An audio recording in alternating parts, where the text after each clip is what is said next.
అందరికీ నమస్కారం. గీతమ్మ కథల ప్రపంచానికి స్వాగతం. నేను గీతావాణి. ఇప్పుడు మనం బుచ్చిబాబు గారి కథా సంకలనం నిరంతర త్రయంలోని కథల్ని ఆస్వాదిస్తున్నాం. 3వ కథ అరకు లోయలో కూలిన శిఖరం. ఈరోజు చదువుకుందాం. కథ మీకు నచ్చినట్లయితే లైక్ చేయండి, మీ స్నేహితులకు సన్నిహితులకు షేర్ చేయండి, మరియు సబ్స్క్రైబ్ చేసుకుని ఛానల్ అభివృద్ధికి దోహదం చేయండి. ఇప్పుడు కథలోకి ప్రవేశిద్దామా? అరకు లోయలో కూలిన శిఖరం. ప్రారంభం. ఆ పచ్చటి పర్వత శిఖరాలు నీలి ఆకాశాన్ని మేలి ముసుగులా కప్పుకున్న తెల్ల మేఘాన్ని అన్వేషించి అందుకోలేక అలసి కిందికి కృంగి లోయగా సాగారి నగ్నంగా పవళించిన ఏకాంత కన్యలు విషాదంలో జుట్టు విరబోసుకున్నట్లు చుట్టూ దట్టమైన అడవి. పెనవేసుకున్న ముంగురుల్లా వికృతమైన చెట్ల మ్రానులు, విరిగిన మొదళ్ళు, వర్షపు నీటికి చారలు తేరిన నల్ల కొండరాతి బీటలు, ఆశకి భ్రమించి కళ్ళు తెరిచినట్లు శిఖరాల మధ్య విడిన మబ్బు నీడలు, వక్షాల మధ్య బాధతో జారిన కన్నీరు మాదిరి వంకర్లు తిరిగి అదృశ్యమయ్యే రోడ్డు, సగం ఎండిన పిల్లనది, తమ అందానికి సిగ్గుతో తలలు వంచి పాదాలకేసి చూసుకున్నట్లు క్రిందికి, ఇంకా క్రిందికి, ఇంకా ఇంకా క్రిందికి అధోలోకంలోకి దిగజారిపోతున్న ఆ దృశ్యం, ఆ అనుభవం అరకులోయ. సముద్ర మట్టానికి 2000 అడుగుల ఎత్తున ఉన్న చల్లటి ప్రదేశం అరకులోయ. చుట్టూ పెద్ద కొండలు, అడవి, మధ్యగా ప్రవహించే పిల్ల నది, సారవంతమైన నేల.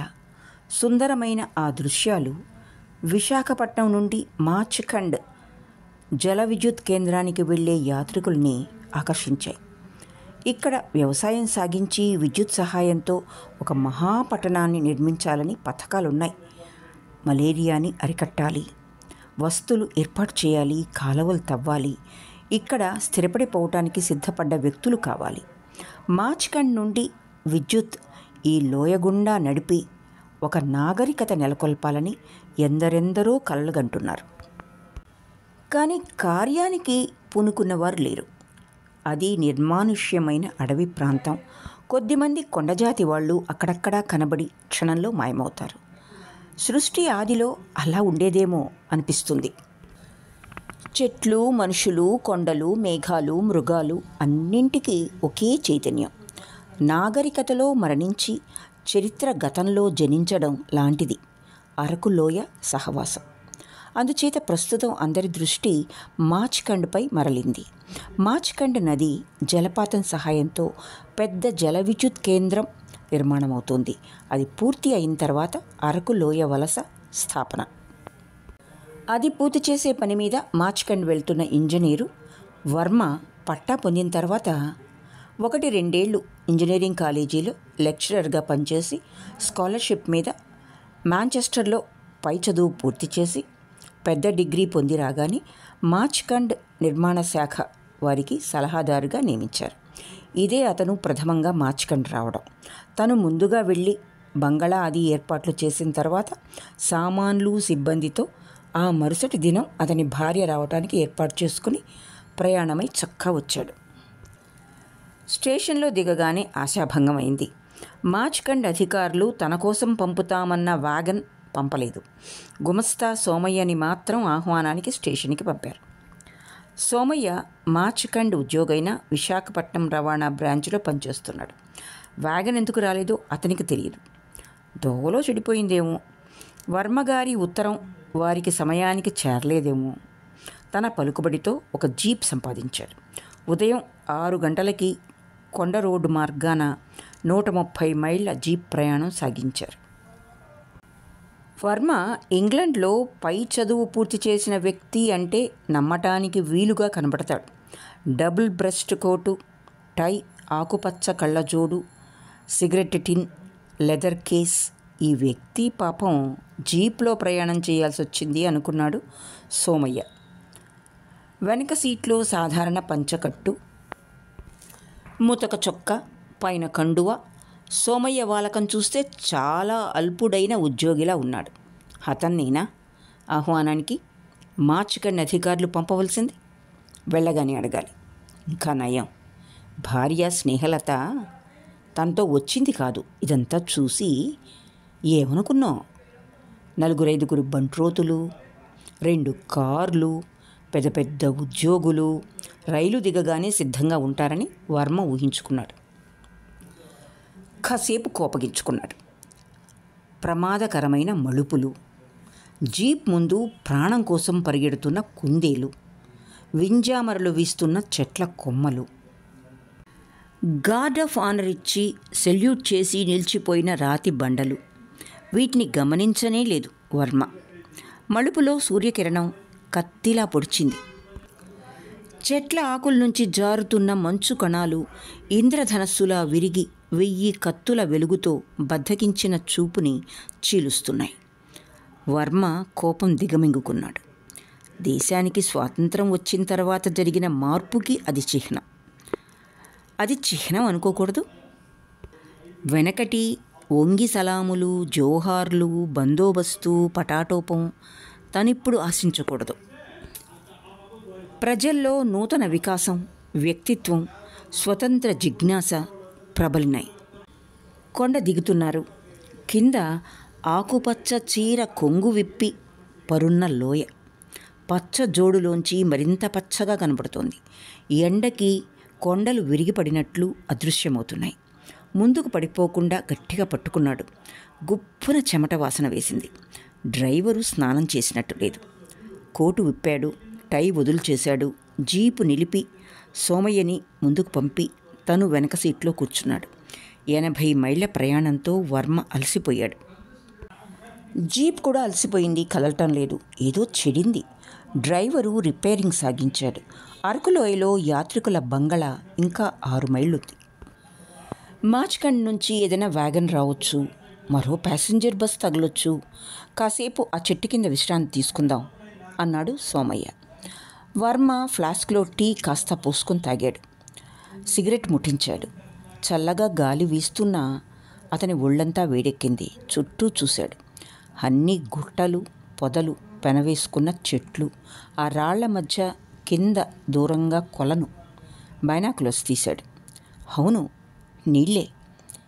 ఎక్కడవో, ఎక్కడి నుంచి పుడుతుందో ఎవరికి తెలియదు. ఆ విధంగా అక్కడక్కడ జలం ఊరుతుంటుంది. అదో వింత అన్నాడు సోమయ్య. వర్మ కిందికి రాళ్లలోకి దిగాడు. నీళ్లు స్వచ్ఛంగా ఉన్నాయి. అడుగున ఇసుక, నాచు కనిపిస్తున్నాయి. దోసిలతో తీసుకుని మొహం తుడుచుకున్నాడు. మళ్ళీ ఆ పచ్చటి నీడల మధ్య జారుతున్న నీటిని చూశాడు. ఇంకా కింద 20 అడుగుల దిగువన మరొక కొలను చుట్టూ రాతి బండలు, సూర్యరశ్మిని అల్లిక పొద, నగ్నంగా స్నానం చేస్తున్న ఒక స్త్రీ బైనాకులర్స్లో కనిపించింది. తీక్షణంగా చూశాడు. నడుంకి కాస్తంత ఎర్రబట్ట ఉందేమో. బలంగా, స్ఫుటంగా, యవ్వనం తీరికగా తీర్చిదిద్దిన ఆమె అవయవాలు అతని అస్థి పంజరాన్ని కదిల్చాయి. ఆ నీళ్లు మాత్రం తాగమోకండి అని పైనుంచి సోమయ్య కేక వేశాడు. వర్మ ఎందుకో ఉలిక్కిపడి పైకి వచ్చేశాడు.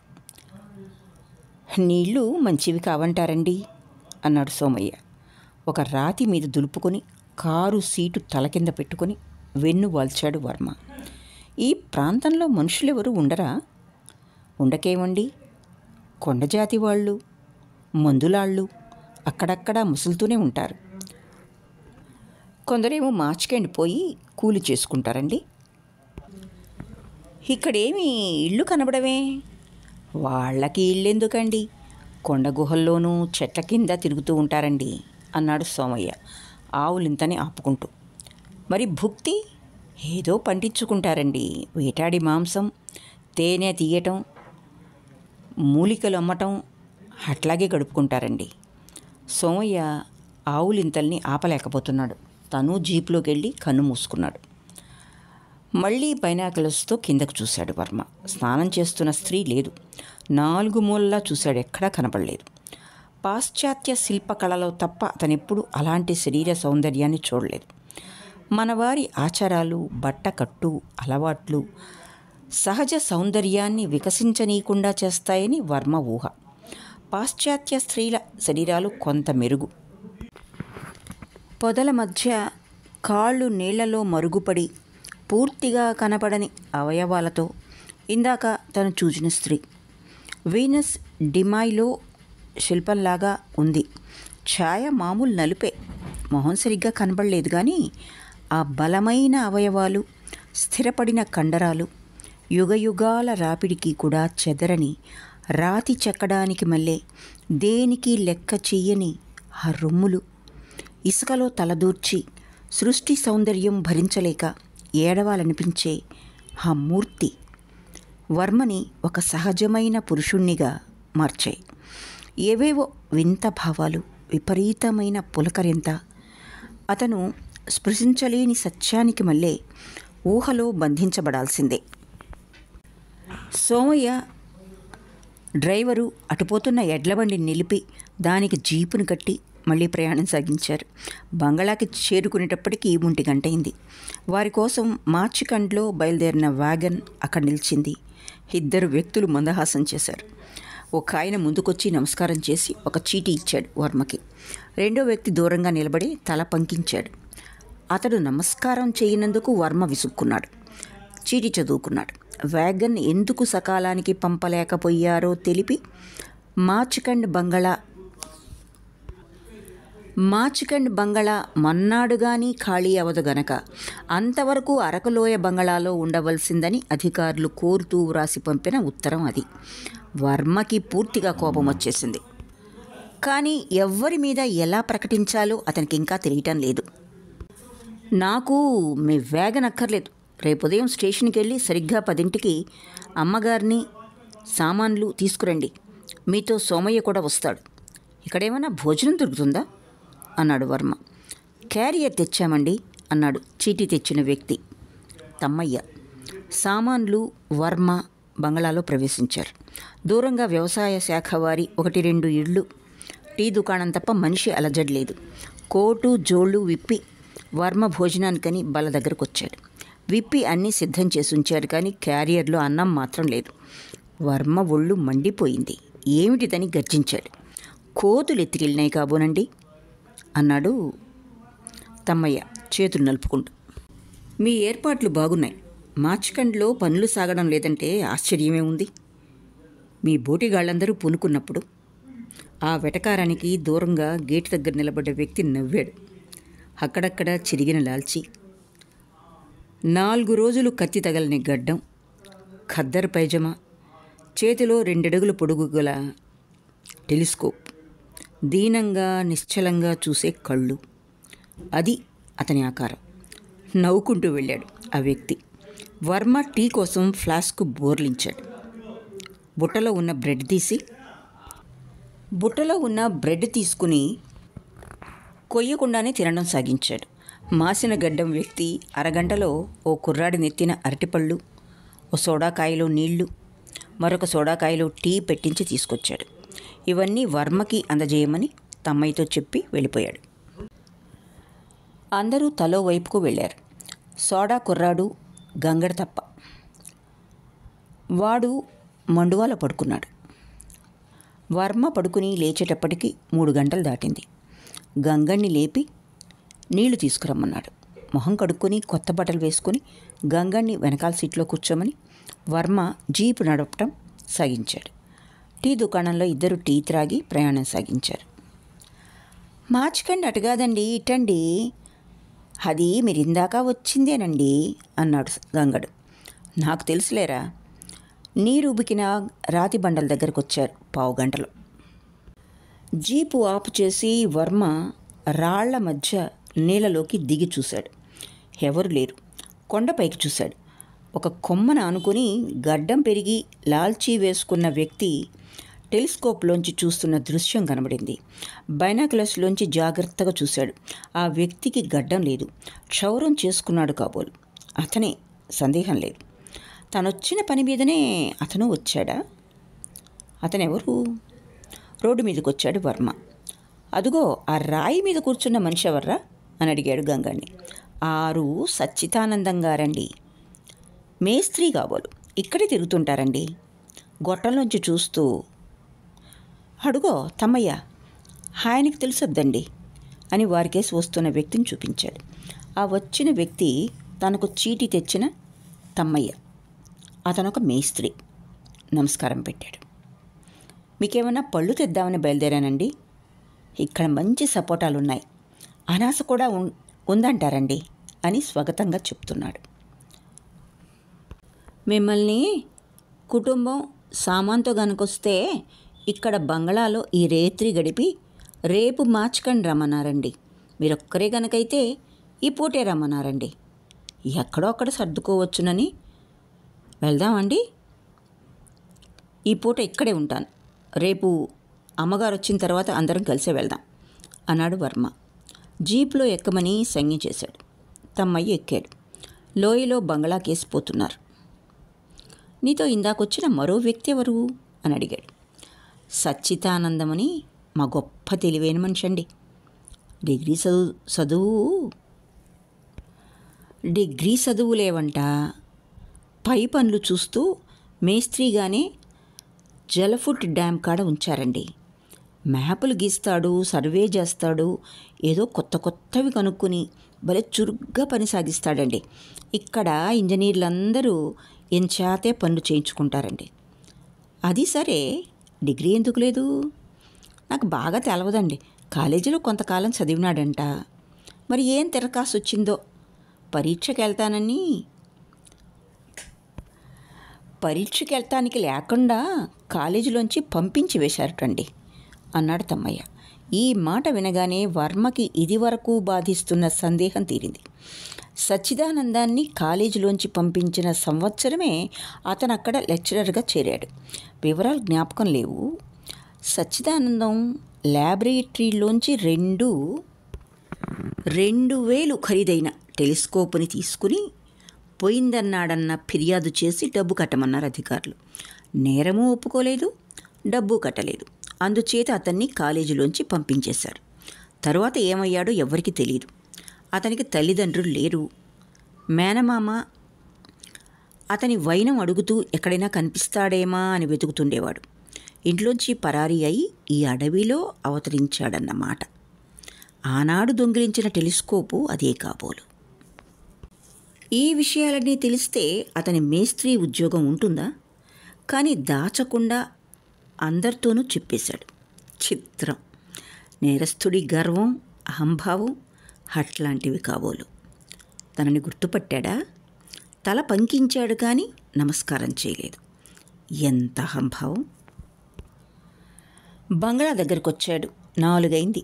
సూర్యుడు దూరాన కొండ కిందకి దిగుతున్నాడు. ఇక్కడేం చేస్తున్నాడు ఇంతకీ అని అడిగాడు వర్మ. అతను చేసేది ఒక్క రకం పని కాదండి. అట్లా సైకిల్ మీద తిరిగి ఏవో పరిశోధన చేస్తుంటాడండి. ఇసుక, రాళ్ళు, చెట్లు తవ్వడం, కొలవడం, ఏదో ఒకటి. ప్రస్తుతం వంతెన పిచ్చిలో పడ్డాడండి అన్నాడు తమ్మయ్య. అంటే అటుకేసి 5-6 మైళ్ళు వెడితే అతను కడుతున్న వంతెన కనిపిస్తుంది. అక్కడ ఒక చిన్న నది ఉందండి. పెద్ద కాలం అనుకోండి. వర్షాలు పడితే బాగా నీరుంటుంది, లేకపోతే లేదు. కొండల్లోంచి జలపాతాలుగా తిరుక్కుంటూ ప్రవహిస్తుందండి. ఆ నది ఒరిస్సా వారికి సరిహద్దండి. అక్కడ వంతెన పడేస్తే అటు జనం ఇటు జనం అటు సులువుగా వెళ్ళి రాకపోకలు బలిసి ఐకమత్యంగా కూలి జనం ఎగబడతారంటాడండి. ఈ వంతెన విషయం ఎవళ్ళకి పట్టదండి. తనే స్వయంగా వేస్తానని చుట్టుపక్కల కొండ జనాన్ని పోగు చేసి పెద్ద చెట్లు కొట్టించి వంతెన మొదలుపెట్టాడండి. పదండి చూద్దాం అన్నాడు వర్మ జీప్ ముందుకు నడుపుతూ. 5-6 మైళ్ళ తర్వాత నది కనిపించింది. వంతెన ఇంకా ఎగువన గుట్టలు వెనక ఉంది. అక్కడికి జీప్ వెళ్ళదు, నడిచి వెళ్లాల్సిందే. 3 పర్లాంగులు నడిచారు. వర్మకి ఆయాసంగా ఉంది, ఆకలేస్తోంది. దిగువన నది కనిపిస్తోంది. కాసేపు విశ్రాంతి తీసుకుందామని కూర్చున్నాడు. రాత్రి భోజనం ఏర్పాటు చేయడానికి తమ్మయ్య వెళ్తానని సెలవు తీసుకున్నాడు. గంగణ్ణి వెనక్కి బంగ్లా దగ్గర దుకాణానికి వెళ్ళి టీ తీసుకురమ్మని పంపించాడు. వర్మ మరో 10 అడుగులు దిగిన తర్వాత వంగి చూస్తే నీళ్లలో ఒక స్త్రీ స్నానం చేస్తున్న దృశ్యం చూశాడు. బైనాకులర్స్లోంచి చూశాడు. తాను మధ్యాహ్నం చూసిన స్త్రీయే. దగ్గరగా ఉండడం మూలాన బాగా స్ఫుటంగా కనిపిస్తోంది. నడుం లోతు నీళ్లు. కాసేపు ఈది మళ్ళా రాత్రి బండ మీద కూర్చుంటోంది. చేతులకి ఎర్రగాజులు తప్ప శరీరం మీద ఏ వస్తువు లేదు. కిందకు దిగాడు. ఒడ్డుకు చేరుకున్నాడు. ఆమె వెనక భాగం కనిపించింది. నడుంకి ఎర్ర లంగా బిగించుంది. ఇంకేమీ లేదు. లండన్ ఆర్ట్ గ్యాలరీలో పోసిన పోత విగ్రహాలు స్మరణకొచ్చాయి. వయస్సు 25 లోపు. పరిపూర్ణంగా వికాసం పొందిన యవ్వనం. నిర్మలమైన చర్మం.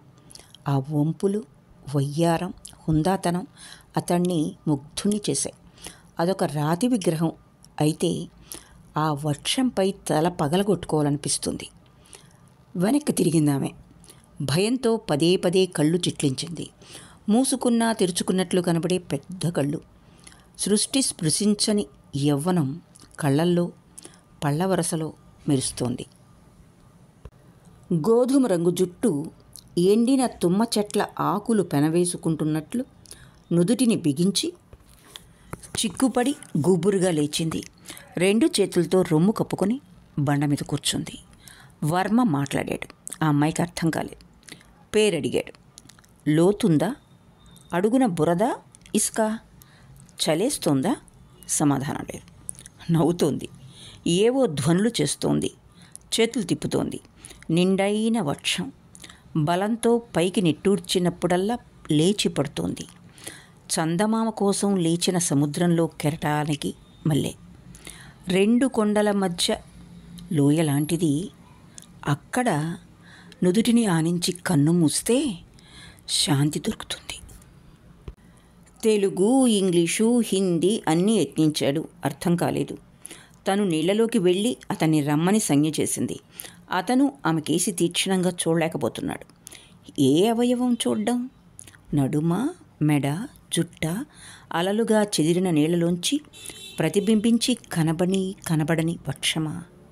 నీటిలో సూర్యకాంతి ముఖాన్ని వెలిగించి కళ్ళన్నీ కలవరపెట్టిన నగ్న నీడనా? పెదవులు దగ్గరగా మూసుకున్నప్పుడు చెక్కిలి మీద మిగిలిపోయి కళ్ళల్లో దాక్కుని రహస్యంగా పిలుస్తున్న చిరునవ్వునా? రమ్మంటోంది. ఆ ధైర్యానికి వర్మ చకితుడయ్యాడు. అతనికి ఈత రాదు. నీళ్ళంటే భయం. అయినా స్నానం చెయ్యాలనుంది. చొక్కా తీశాడు. బనీనుంది. తువ్వాలు లంగోటీలా కట్టి నీళ్ళలోకి దిగాడు. వేలుతో చూపించి నీ పేరేమిటన్నాడు. మూనా అంది. మూనాయో మున్నాయో అతనికి తెలవలేదు. నా 2 అక్షరాలు గల ధ్వని ఆ పేరు. లెనార్డో డావిన్సీ గీసిన మొనాలిసా చిత్రపటం జ్ఞాపకానికి వచ్చింది. ఆ పటం పారిస్ లూవరీలో ఉంది. అది 1504లో గీయబడింది. ఆ పటాన్ని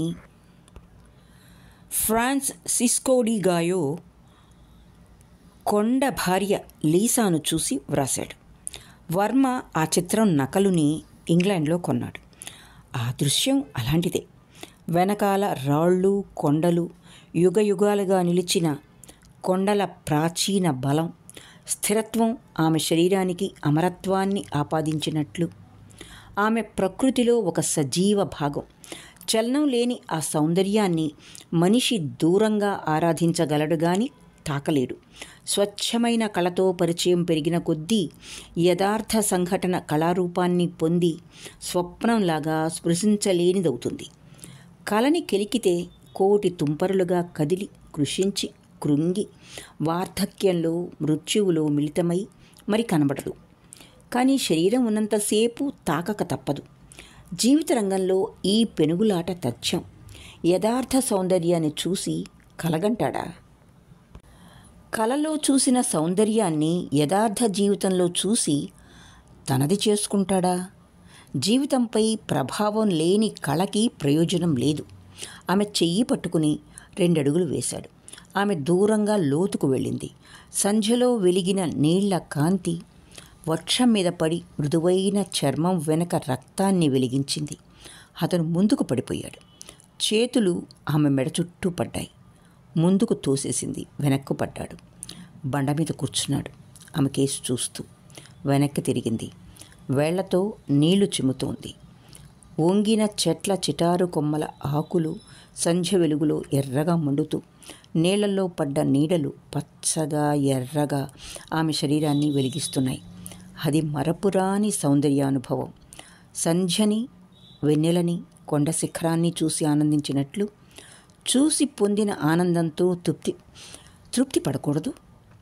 సౌందర్యం మానవుణ్ణి యోగిగా చేస్తుంది, కానీ తనలో మానవత్వమే మళ్ళా మనిషిగా మార్చివేస్తుంది. ఏదో శక్తి, స్వప్నంలో మెదిలిన కోరిక శరీరంలో ప్రజ్వరిల్లి అతన్ని ప్రాచీన ప్రాణిగా ముందుకు నెట్టి తపస్సు నుండి కార్యానికి రగిల్చింది. కార్యం తపస్సు నాశనహేతు. యవ్వనం నశింపుకి, ప్రాణి చావుకి ఈ ప్రాకులాట, ఈ ఉబలాటం తనదిగా ఉంచుకోవాలన్న ఈ వాంఛ కారణాలు కాబోలు అనుకుంటూ ఆయాసం తీర్చుకుంటున్నాడు. వర్మ నిలబడలేకపోతున్నాడు. నీళ్లలో కూర్చుని ఆమె ఒళ్ళో పడిపోయాడు. చలిలో అడవి కాలినట్లు, కొండ బ్రద్దలై నిప్పు వ్యాపించినట్లు ఆమె శరీరం అతని చేతుల్లో బుగ్గల మీద కాలింది. శరీరం కరిగినట్లు, ముద్దగా కాలినట్లు, నరాలు దోవ తెలియని రక్తంలో తన్నుకులాడుతున్నాయి. గడ్డం కింద చెయ్యి పెట్టి ఒక్క తోపు తోసి ఒడ్డుకు వెళ్ళింది మున. పొద వెనక ఉంచిన తెల్ల గుడ్డ తెచ్చి మొహం తుడుచుకొని కప్పుకుంది. తడికి రొమ్ము మీద వస్త్రం బిగిసింది. కూర్చుని లంగా నీళ్లు పిండుతోంది. అతను వచ్చేశాడు. బనీను ఆరబెట్టుకుంటున్నాడు. ఒక్కసారి ఆకాశం నల్ల మేఘాలతో చీకటైంది. చివరి సూర్యకిరణాలు విరిగిన కత్తుల్లా మేఘాల వెనుక అదృశ్యమైనాయి. దట్టంగా నలుపుని పూరించుకుంటూ, శిఖరాల్ని తన్నుకుంటూ మేఘాలు విజృంభించి ఆకాశమంతా వ్యాపిస్తున్నాయి. మేఘాల కేసి చూపించింది మూన. ఇద్దరూ చరచరా నడిచిపోతున్నారు. వెనక మేఘాలు, సుడిగాలి, ఊడిన ఆకులు, విరిగిన కొమ్మలు, తాగిడికి జారుతున్న పిల్లరాళ్ల ప్రవాహం, అడవి కీటకాల కోలాహలం, మూనా శరీరంలోని వింత వాసన సుడిగుండంలా అతన్ని ముంచి వేస్తున్నాయి. నడవలేకపోతున్నాడు. అతని చెయ్యి పుచ్చుకుని పైకి లాక్కుపోతుంది. 3 పెద్ద రాళ్ల మధ్య ఒక గుహలోకి చేరుకున్నారు. వర్మ ఆయాసం తీర్చుకుంటున్నాడు. కిందకు చూశాడు. నదీ ప్రవాహం కనబడింది. కాళ్ళు తేలిపోతున్నాయి. అతనికి భయం సాక్షాత్కరించినట్లుగా ఉంది. పాపం చేసిన వాళ్ళు ఎత్తు నుండి క్రిందకి చూడలేరని ఏదో మానసిక శాస్త్ర పుస్తకంలో చదివాడు. క్రిందకి చూడలేని భయం అతన్ని అల్పుణ్ణి చేసింది. గాలికి పడిపోకుండా ఉండేందుకన్నట్లు ఆమె మెడ గట్టిగా పట్టుకున్నాడు. అతని నెత్తిమీద ఉన్న తేనె పట్టులో వేళ్లు పెట్టింది మూన. కంతలలో కిలికి రాణి ఈగను లాగింది. మిగతా తేనెటీగలన్నీ జుయ్యమంటూ సుడిగాలిలా బయటపడి అతన్ని ఆవరించి కవ్వించి కుట్టేస్తున్నాయి. వర్మ పరుగులు సాగించాడు. అతన్ని పాగాలా చుట్టాయి తేనెటీగలు. మూన నవ్వుతూ వెనకాలొస్తుంది. అతని జేబులోంచి అగ్గిపెట్టె తీసింది. చిదుగులతో మంట చేసింది. పొగని తన నోట్లోకి తీసుకుని వాటి మీద ఊదింది. వేళల్లో పట్టిన రాణి ఈగను వాటి ముందు ప్రదర్శించింది. దూరంగా తీసుకెళ్లి కంతలో రాణి ఈగను దాచింది. మిగతా ఈగలన్నీ వర్మని విడిచి దాని చుట్టూ కంతల్లోకి పోయాయి. మూన తొందరగా నడవమని సంజ్ఞ చేసింది. ఏదో పాట మొదలెట్టింది. ఆ పాట వికృతంగా భయంకరంగా వినిపించింది. ప్రకృతిలో ప్రాణి చనిపోయినప్పుడు ప్రకృతి అంతా ఏడ్చినట్లు ధ్వనించింది. జీపు కనపట్టం లేదు. అతనికి తోవ తెలియటం లేదు. ఏదో తోవని ఎక్కడికో అడవిలోకి వచ్చేశారు. అన్నీ పెద్ద పెద్ద రాళ్ళు, జుట్టు విరబోసుకుని దయ్యాలకి మళ్ళీ నల్లంరాను చెట్లు గాలిలో దగ్గరగా జరిగి భేతాళ నృత్యం సాగించాయి. ఆకాశంలో పిడుగులు ప్రతిధ్వనిస్తున్నాయి. రాళ్ళు బ్రద్దలైనట్లు, శిఖరాలు కూలినట్లు, మెరుపులు ఒక్కసారిగా దట్టమైన చీకటిని చీలుస్తున్నాయి.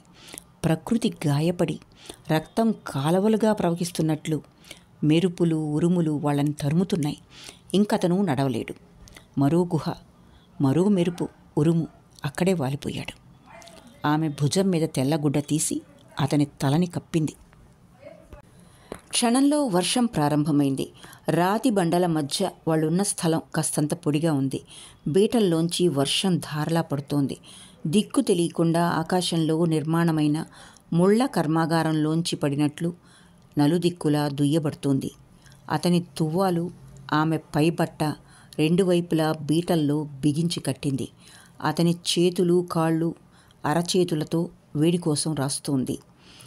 వర్షం లోపలికొచ్చి పడుతోంది. ఆమె మూలకు జరుగుతోంది. అతను ఆమెకేసి జరుగుతున్నాడు. అతని తల ఆమె ఒడిలో పడి చేతులతో ఆమె మెడని పెనవేసుకుని దగ్గరగా వేడిని కాంక్షిస్తూ ఇంకా దగ్గరగా వస్తున్నాడు. ఆమె మోకాళ్ల మీద కూర్చుని గోడని ఆనింది. అతను గోడకు అదిమి పైకి ఎగబాకుతున్నాడు. వేళ్ళు ఆమె పెదవుల్ని వెతుకుతున్నాయి. ఒక చెయ్యి అతని గొంతు పైన వేసి రెండో చేత్తో గోడను ఆనుకొని ఒక్కసారి పైకి లేచి నిలబడింది మూన. అతని తల తటాలన కింద రాతి మీద పడింది. అమ్మో అన్నాడు. చిన్న గాయం తగిలింది. రక్తం చురుకుగా కారి వర్షం నీటిని ఎర్రగా మార్చింది. వర్షం నిలిచింది. అతని తల కింద గుడ్డలు పెట్టింది. గాయాన్ని కడిగింది. లేచి బయటకు వెళ్ళింది. 10 నిమిషాల్లో వర్మ బయటకొచ్చాడు. గాయం తడిమి చూసుకున్నాడు. అంతా కారు చీకటి. జేబులో అగ్గిపెట్టె తడిసి వెలగటం లేదు. సిగరెట్ కాల్చాలనుంది. అవి తడిసి విడిపోయాయి. తోవ తెలియటం లేదు. ఎటో పోతున్నాడు. మూనా ఏవో కేకలు వేసుకుంటూ వచ్చింది. చెయ్యి పట్టుకుని నడిపించుకుంటూ తీసుకెళ్తోంది. అక్కడంతా చదునుగా ఉంది. ఒక బండ మీద కూర్చుని అతని తల తొడ మీద ఆనించి తెచ్చిన ఆకులు పిండి రసం గాయానికి రాసి ఆకులు పైన ఉంచి గుడ్డ చించి కట్టుకట్టింది. జీపు నిల్చిన చోటు ఆ దగ్గరలోనే ఉంది. గంగడు కేకలేసుకుంటూ వచ్చాడు. ఇద్దరూ అతన్ని జీపులోకి చేరవేశారు. అతను డ్రైవ్ చేసే స్థితిలో లేడు. గంగడు తడిసి చలికి వణికిపోతున్నాడు. మూన 15 గంటలో 3 మనుషుల్ని తీసుకొచ్చింది. వారు జీపు లాగుతూ తోసుకుంటూ వెళ్తున్నారు. ఆమె తన గుడిసెకు వెళ్ళిపోయింది. జీపు బంగళా చేరేటప్పటికి రాత్రి 11 అయింది. వర్మ అలాగే మంచం మీద వాలిపోయాడు. గంగడు కాళ్ళు అవి పడుతూ సపర్యలు చేస్తున్నాడు. వర్మ కళ్ళు తెరిచి లేచి కూర్చున్నాడు. బ్యాగులోంచి సిగరెట్ ప్యాకెట్ విప్పాడు. సోమయ్య తమ్మయ్య వ్యాగన్లో విశాఖపట్నం వెళ్ళిపోయారుట. వెళ్లే ముందు భోజనం వడ్డన సామాగ్రి అన్నీ సిద్ధం చేసి వెళ్ళారు. వర్మ ఆకలి తీర్చుకున్నాడు. ఎవర్రా ఆ పిల్ల అని అడిగాడు గంగణ్ణి. నిద్రమత్తులో ఉలిక్కిపడి లేచి కళ్ళు నులుముకున్నాడు గంగడు. నువ్వెరుగుదువా అని మళ్ళీ ప్రశ్నించాడు. ఎరక్కేమండి, కొండజాతోళ్ళు. తండ్రి లేడు. ఆవు ఉంది గుడ్స్ కాడ. తనేమో ఇన్నాళ్ళు తేనె తీసి అమ్ముతుండేది. ఇన్నాళ్ళు అంటే ఇప్పుడు ఇంకా సచిదానందం గారున్నారండి అని మెల్లగా అన్నాడు. ఉండడం అంటే ఆయన ఆమె ఎప్పుడు తిరుగుతుంటారండి. నెలకు 10 రోజులు మకం ఆంగుడ్స్లోనే. వాళ్ళ భాష ఏమిటి? ఒరియా కాబోలునండి. కొండజాతుళ్ళ భాష మనకు అర్థం కాదండి. మరి సచ్చిదానందానికి అర్థమవుతుందా? ఏమోనండి. వర్మ ఆలోచనలు కొత్త తోవ తీశాయి. వాళ్ళిద్దరినీ ఆ చల్లటి చెట్ల నీడల్లో, సంధ్య వెలుగుల్లో, పచ్చగడ్డిలో, వెన్నెల కింద ఊహించి బాధపడటంలో ఒక ఆనందం పొందాడు. హెన్రీ మూర్, రోడిస్, ఎవ్స్టీన్, రాయ్ చౌదరి శిల్పాలని స్ఫురింపజేసే మూనా శరీరం, ఆ వింత గడ్డం, చిరిగిన లాల్చి, దిగులుతో మూసుకునే నేత్రాలతో సచ్చిదానందం పొందిన అనుభవం అతనిలో కొంత ప్రవేశించినట్లయింది. వర్మ మనస్సు ఉద్రేకాలు ఉప్పొంగి నిరసించాయి. కానీ శరీరం వాంఛతో విజృంభిస్తోంది. దీండ్ల కింద చేతులు తలదాచుకున్నాడు. మరునాడు వర్మ నిద్ర నుండి లేచేటప్పటికి 7 దాటింది. మండువాలోకొచ్చి చూశాడు. దూరాన మంచులో మసకగా మెరిసే పర్వత శిఖరాలు, విషాద కన్యలు ఆరేసిన ఆకుపచ్చ చీరల విశాలమైన బయళ్ళు, చుట్టూ పల్చటి ముసుగులా ఆవరించిన మంచు, మంచు తుంపర్లను ఇంద్రధనస్సులుగా చీల్చిన సూర్యకిరణాలు, పరమాత్మ గీసి ఫ్రేమ్తో సహా అమర్చి ఆకాశంలో తగిల్చిన తైల చిత్రంలా ఉంది ఆ దృశ్యం. క్షవరం, స్నానం, కాఫీ ముగించి వర్మ ఒంటిగా జీపులో నదివైపు బయలుదేరాడు. 9 అయింది నదికి చేరుకునేటప్పటికి. రాత్రి వర్షానికి కాబోలు నీరు వడిగా ప్రవహిస్తోంది. గట్లని కవ్విస్తూ, సుడిగుండంలో నాట్యం చేస్తూ, గట్ల మీద పచ్చిక, రాళ్ళు, పూల చీరలా ఉన్నాయి. జీప్ నిలిపి 2 ఫర్లాంగులు నడిచాడు. వంతెన కనిపించింది. ఇంకా పూర్తి కాలేదు. మరో 4-5 అడుగులు మినహా ఉంది. అవతలి ఒడ్డుకు అడ్డంగా 2-3 దూలాలు పెద్ద తాళ్లతో కట్టబడి, మధ్య మధ్య పెద్ద కర్రలు నాటి, వాటి మీద అడ్డంగా మరికొన్ని కర్రలు అమర్చబడి ఉన్నాయి. గట్ల మీద బండలు, కొంచెం ఇసుక, దూలాలు, కర్ర గుణపాలు, తాళ్ళు ఉన్నాయి. వర్మ ఆగిపోయాడు. రాతి బండల మీద నీడలు మూనా భుజాలపై తల ఆనించి సచ్చిదానందం పడుకున్నాడు. ఆమె శరీరంలోని తీక్షణ శక్తి కొంత విడి తన దగ్గరకొచ్చినట్లయింది. క్రితం సాయంత్రం ఆమె చేష్టలు జ్ఞప్తికొచ్చాయి. అతని చర్యలను ప్రబలంగా నిరసించింది. ఎందుకు? అది కవ్వించటమా? వేటకి రగల్చటమా? డబ్బాశ? సచ్చిదానందం ప్రేమతో తృప్తిపడిన పాతివ్రత్య ప్రకర్ష. కొండజాతి స్త్రీకి నీతి ఉంటుందా? అది అంతా నటన. రుజువు చేసుకోవడానికి నిశ్చయించుకుని బంగళాకు వచ్చేశాడు వర్మ. 11ంటికి ఒక ఉత్తరం రాసి సచ్చిదానందానికిమ్మని గంగని పంపించాడు. తనకి సర్వే నిమిత్తం కొన్ని పరికరాలు, పనిముట్లు కావాలి కాబట్టి అతను వెంటనే మాచికండ్ వెళ్ళి వాటిని తీసుకురావాలని ఆజ్ఞాపిస్తూ వ్రాసిన ఉత్తరానికి సచ్చిదానందం జవాబు మధ్యాహ్నం 2ంటికి పంపించాడు. తను మాచికండ్ అధికారుల ఉత్తర్వు ప్రకారం నది ఎగువన కొన్ని కొలతలు, పరిశోధనలు జరపటానికి వెళ్తున్నానని, మళ్ళీ రాత్రికి గాని తిరిగి రాలేనని, అంచేత ఆ పని తాను చేయలేనందుకు క్షమించమని అతను పంపిన జవాబులో ఉంది. వర్మకి కోపం దిగమింగిన కొద్దీ తీవ్రమైపోతుంది. అతని విషయం మాచికండ్ అధికారులతో చెప్పేయడానికి నిశ్చయించుకున్నాడు. ఆ వంతెన పూర్తి కావటానికి వీల్లేదు. అది గట్టి వంతెన కాదు.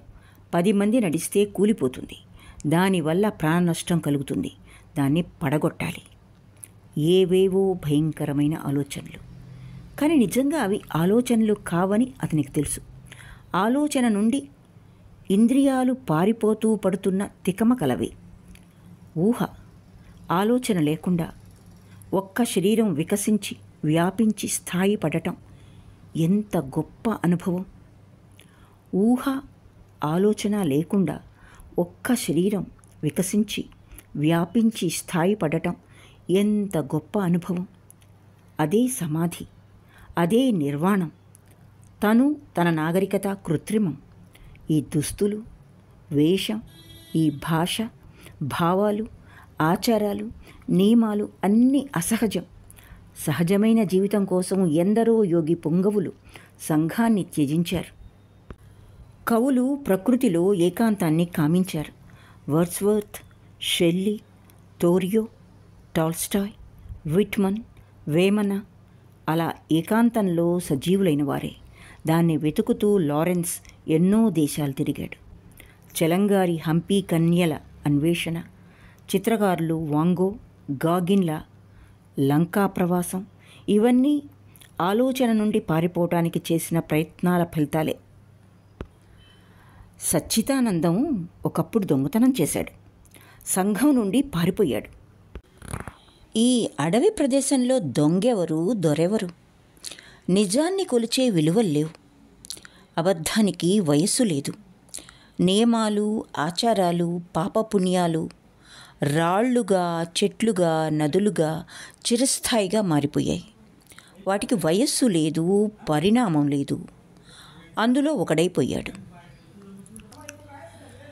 సచ్చిదానందం మోనాతో కలిసి నగ్నంగా యాడమ్ ఈవులకు మళ్ళీ ఫలాలు, ఆకులు తింటూ, తేనె త్రాగుతూ, నదితో ఆడుకుంటూ, చల్లటి నీడల మధ్య గడ్డిలో ఆమె గుండెపై చెవిని ఆనించి, విశ్వం పరిభ్రమిస్తున్న నాదాన్ని, లయని వింటూ, ఆలోచనని ఆమె మెడలో పాతేసి, ఊహని ఆమె నడుం చుట్టూ తన చేతులతో కట్టేసి, ఋతువులతో మారుతున్న తృష్ణని ఆమె కనురెప్పల వెనక ముద్దులతో మూతపడేసి, ఆనందంతో భాషని వెతుకుతూ, బయటపడిన నాలుకని ఆమె అధరం వెనక హత్య చేసి నిశ్శబ్దంగా కాలాన్ని కామంతో బంధించి వారి ఉనికే లోకానికి తెలియకుండా అనంతంలో లీనమైన ఆ వ్యక్తుల జీవితం వర్మకు కావాలి, కానీ సాహసం లేదు, ఆ త్యాగం చేయలేడు. సంఘాన్ని విడిచిపెట్టి ఏకాంతంలోకి పారిపోయిన వారు నిజంగా అక్కడ ఆనందం పొంది తృప్తి పడతారని విశ్వసించడం కష్టం. మరో 10 మంది నగ్న దంపతులు అరకులోయలో నివాసం ఏర్పరచుకుంటే మళ్ళా అదొక చిన్న సమాజంగా తయారవుతుంది. అక్కడ స్పర్ధలు, అసూయలు, ద్వేషాలు, పగలు, రాజకీయాలు అదొక తాత్కాలిక అనుభవం, కానీ జీవిత పరమావధి కాకూడదు. వీళ్ళందరూ ధైర్యం, త్యాగం అనుకుంటున్నది నిజానికి పిరికితనం, అసహాయత. తనకి ఆ ధైర్యం లేదన్న చైతన్యం వర్మని కార్యానికి పురికొల్పింది. 2 అయింది. స్నేహలత సామాన్లు సాయంత్రం 5-6 గంటలకు కానీ రారు. వచ్చినా రాత్రి ఇక్కడే ఉండి మర్నాడు వెళ్ళటానికి నిశ్చయించుకున్నాడు. భార్యని తనతోటి తీసుకురానందుకు తన్ను తాను అభినందించుకున్నాడు. స్నేహలత మూర్తి ఊహలో మెదులుతోంది. ఆమె సన్నగా, నాజూకుగా, లతలా ఉండి తనని అల్లుకుంది. స్త్రీ అంటే ఒక ఎముక, పిడికిడి జుట్టు, గుడ్డ పీలిక అని బరన్స్ కవి వర్ణన జ్ఞాపకానికి వచ్చి నవ్వుకున్నాడు.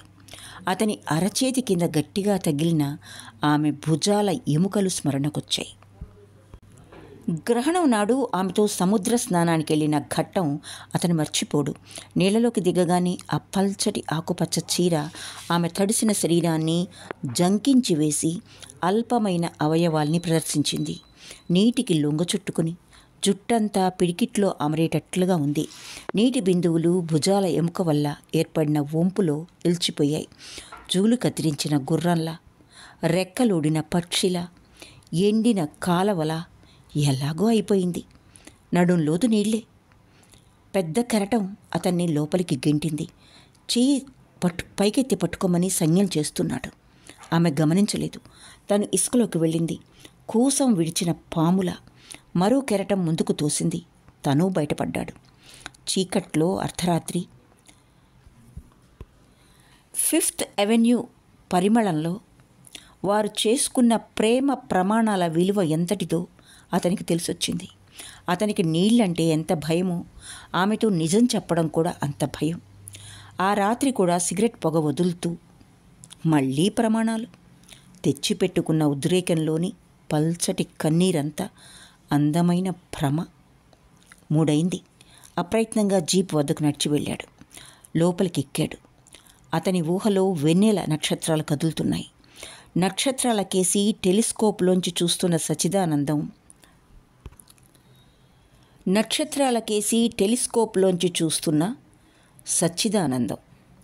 సాటర్న్ గ్రహం చుట్టూ ఉన్న రింగ్స్ ఆ టెలిస్కోప్లో కనిపిస్తాయి. దిగ్భ్రమ గొల్పే ఆ వింత దృశ్యాన్ని మోనాని చూడమంటాడు. జూపిటర్ గ్రహం చుట్టూ తిరిగే చిన్న గ్రహాల నీడలు అందులోంచి కనిపిస్తాయి. విశ్వం నీలి పమిటలో దాచుకున్న వింతలన్నిటినీ చూస్తాడతను. చూసి సాధించేదేమిటి? వంతెన కట్టడానికి ఖగోళ శాస్త్రానికి ఏ సంబంధం లేదు. కానీ ఎందుకు అట్లా చూడటం? చెట్టు కొమ్మ మీద కూర్చుని సంధ్యవేళ పశ్చిమ ఆకాశం కేసి చూస్తూ కూర్చున్న సచ్చిదానందం అతని ముఖం మీద తల ఆనించి నగ్నంగా కూర్చుని వీనస్ చూస్తున్న మూన అరకులోయలో ఒకదాని చుట్టూ ఒకటి తిరుగుతూ ఉండే గోళాలు. టెలిస్కోపిక్ బైనరీస్ టెలిస్కోప్లోంచి తప్ప కనిపించవు. అతని ఊహ టెలిస్కోప్లా ఆ దృశ్యాల రహస్యాన్ని బయటపెడుతోంది. పాత పత్రికలో ఆ నెలలో ఆకాశం తీరును వర్ణించే పటాలు, వ్యాసం చూశాడు. అతనికి ఏమీ బోధపడలేదు. వీనస్ పశ్చిమ ఆకాశంలో సూర్యాస్తమయం అవగానే ఎక్కువ కాంతిమంతంగా మెరిసి అరగంటలో మాయమవుతుందట. జీప్ నడుస్తోంది. అతను ఎక్కడికి వెళ్తున్నాడు? జీప్లో ఆకాశంలోకి ఎగిరి కొన్ని కోట్ల సంవత్సరాలు అనంతంలో తిరిగితే చివరికి ఇదే స్థానానికి చేరుకుంటాడు. విశ్వం అనంతం కాదుట, దానికి పరిమితి ఉందట. తన వైపుకే వంకర తిరిగి ఉందట. తను ఎక్కడికి వెళ్ళలేడు, తిరిగి ఇక్కడికే రావాలి. ఎక్కడికొచ్చాడు తను? వంతెన సమీపంలోకి వచ్చాడు. జీప్ నిలిచిపోయింది. దిగువన లోయలో నది వడిగా ప్రవహిస్తోంది. నీటి వడికి వంతెన తెగలేదు. ఆ వంతెన ప్రయోజనం ఏమిటి? ఎవరి అవసరాలకు వారు తలొక వంతెన స్వయంగా వేసుకుంటే ప్రభుత్వం ఎందుకు, పథకాలెందుకు? మూన ఒరియా పిల్ల. ఆ వంతెన వేస్తే ఒరిస్సా ప్రాంతం పని వాళ్ళంతా ఇటొచ్చి పనులు సంపాదించడం తప్ప వేరే ప్రయోజనం ఏముంది? దానివల్ల నష్టం కూడా ఉంది. ఇటువారు అటు, అటువారు ఇటు వెళ్ళి వలసలు ఏర్పరచుకుంటారు. దాంతో తగాదాలు బయలుదేరతాయి.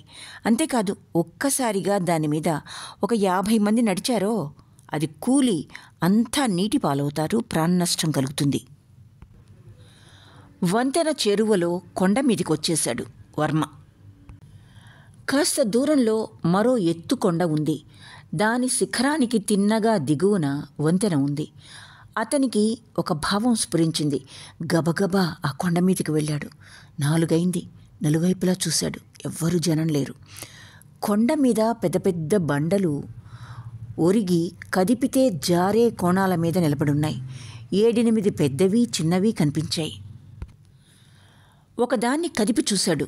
చాలా పెద్దది. అది కదల్లేదు.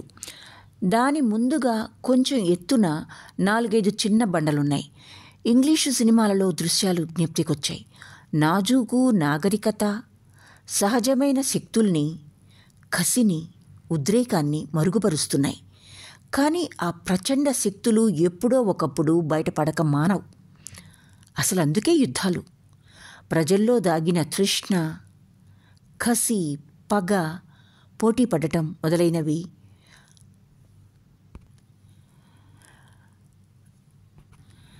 అవి మానవుల ఉద్రేకాలు బయటపడేందుకే. కుస్తీ పట్లు, బాక్సింగ్ మొదలైన వినోదాలు పాశ్చాత్య దేశాల్లో ప్రబలాయి. టార్జాన్ చిత్రాలంటే అందుకే ప్రేక్షకులకి అంత మోజు. హెమింగ్వే ఈ రకం తన్నుకునే గుద్దుకునే కథలు రాశాడు. ఆ రచనలు ఉత్తమ సాహిత్యం అంటున్నారు.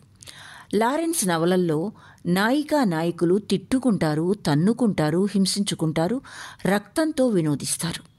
లారెన్స్ను సారస్వత గురువుగా పూజిస్తున్నారు. మన దేశంలో వీటికి స్థానం లేదు. ఇక్కడంతా శాంతి, మృదుత్వం, దయ, క్షమ, ఔదార్యం, భక్తి, పాతివ్రత్యం, త్యాగం మొదలైన విలువలు. ఈ ప్రాచీన శక్తుల భేతాళ నృత్యానికి తయారు చేసిన వేదిక కూలిపోకుండా ఉంటుందా? చిన్న బండల్ని బలవంతా ఉపయోగించి వర్మ వరుసగా తోసేశాడు. అవి వెళ్ళి ఆ పెద్ద బండలు 3 కదిపాయి. అన్నీ కలిసి క్రిందికి నదిలోకి శబ్దం చేస్తూ పడ్డాయి. 2 మాత్రం వంతెన మొగలో పడి 4-5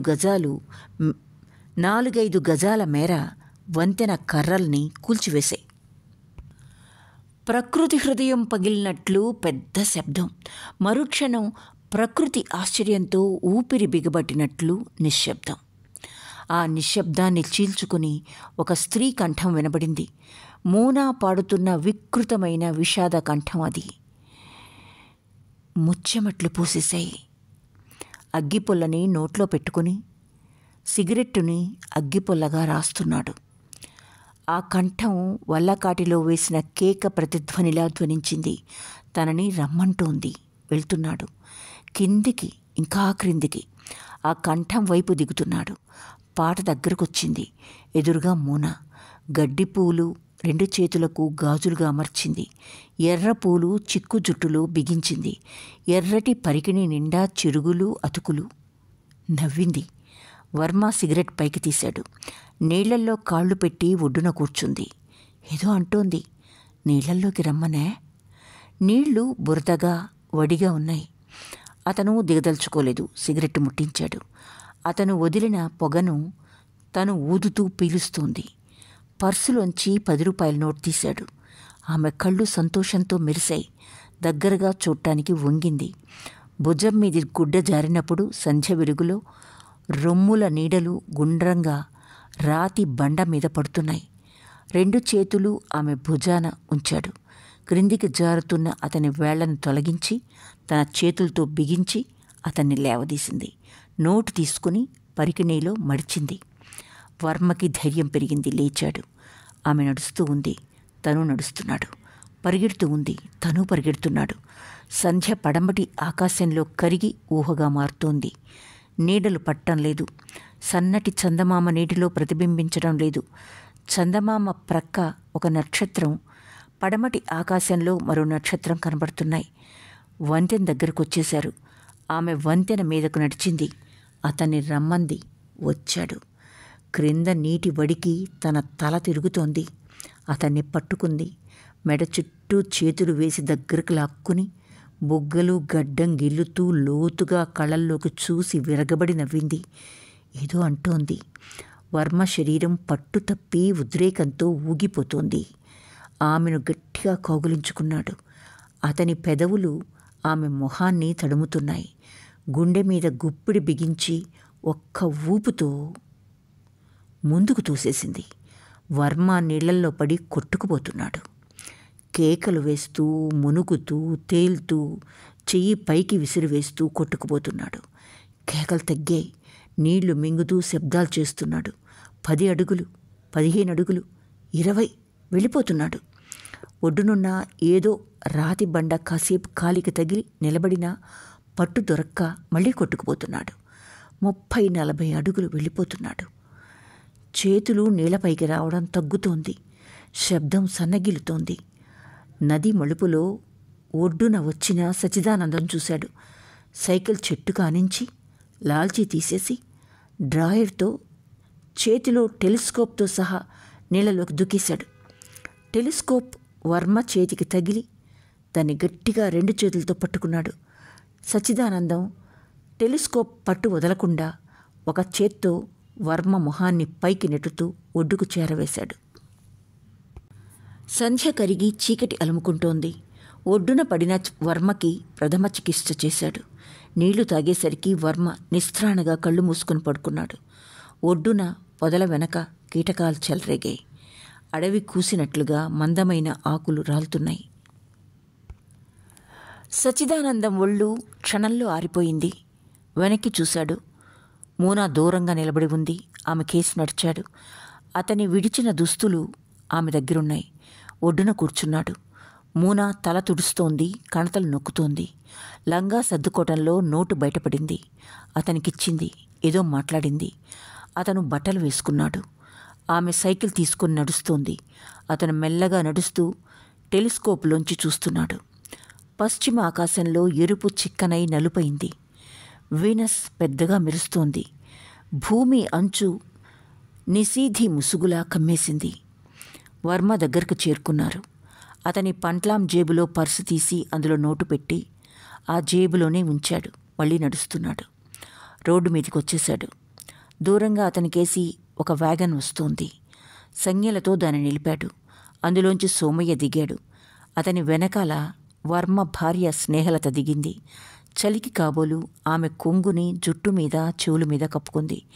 ఆమెని అక్కడే ఉండమని సోమయ్యని డ్రైవర్ని తీసుకుని వర్మ దగ్గరకు వచ్చాడు. ముగ్గురు సాయం పట్టి అతన్ని వ్యాగన్లోకి చేరవేశారు. ధ్వనికి ప్రశాంతత మైలబడుతుందేమో అన్నట్లు ఎవ్వరూ మాట్లాడడం లేదు. దూరంగా నది మూలుగు, కీటకాల రొద, శిఖరాలపై వికృతంగా బండలు, వాటి మధ్య వీనస్ వెలుగు. జబ్బు చేసిన పరమాత్మ అరకులోయలో అడుగుపెట్టినట్లు శూన్యం, సజీవమైన క్షణాలు గడిచాయి. వ్యాగన్లో చిన్న దీపం వెలుగులో వర్మ కళ్ళు తెరిచాడు. చుట్టూ చూశాడు. భార్య మొహం చూసి నీరసంగా నవ్వాడు. అసలేం జరిగింది అని అడిగింది స్నేహలత. ఏ ఒక్కరినీ సంబోధించకుండా విశ్వం చేసిన కడసారి గానానికి శృతిలా ఆ కంఠం అసహజంగా వినబడింది. వర్మ మాట్లాడబోయాడు. వద్దని సంజ్ఞ చేసి సచ్చిదానందం సమాధానం చెప్పాడు. ఏం లేదండి, నేను సర్వే పూర్తి చేసుకుని రోజులాగే నది మధ్యగా వంగిన ఆ చెట్టు కొమ్మ మీద కూర్చుని వీనస్ గ్రహం కనిపిస్తుందేమోనని టెలిస్కోప్లో చూస్తున్నాను. పట్టుజారి నేల పడిపోయాను. ఒడ్డున వస్తున్న వర్మగారు నన్ను చూసి నీళ్ళలోకి దూకి ఇద్దరం ఒడ్డుకు చేరటంలో నీళ్లు తాగేశారు. వర్మ కళ్ళు తెరిచి జాలిగా అతని కేసు చూశాడు. చెయ్యి పైకి తీసి అతని భుజం మీద ఉంచాడు. ఏదో మాట్లాడబోయాడు. సోమయ్యకి దగ్గరగా రమ్మని సంజ్ఞ చేసి అతని చెవిలో ఏదో చెప్పాడు. మీరు విశ్రాంతిగా పడుకోండి, వంతెన గురించి ఆదుర్దాపడకండి, ఆ పనికి మీరెందుకు, మేమందరం పూర్తి చేస్తాంగా అన్నాడు సోమయ్య. వ్యాగన్ బంగ్లా కేసి నడుస్తోంది. స్నేహలత వీనస్ కేసి చూసింది. తన భర్తకి ఈదడం రాదని, నీళ్లంటే భయమని ఆమెకు తప్ప ఎవ్వరికీ తెలియదు. ఈ రహస్యం ఎవ్వరితో చెప్పన్లే అన్నట్లు వీనస్ శిఖరం వెనుక లోయలో భూమి అంచు వెనక దిగి అంతర్ధానమైంది. కూలిన శిఖరంగా అరకులోయ చీకటి సౌందర్యం ముసుగులా పైకి లాక్కుని పరుంది. సమాప్తం. ఇప్పుడు మనం బుచ్చిబాబు గారి అరకులోయలో కూలిన శిఖరం అన్న కథను ఆస్వాదించాం. మరో చక్కటి కథతో మీ ముందుకు వచ్చేలోగా సెలవు మరి.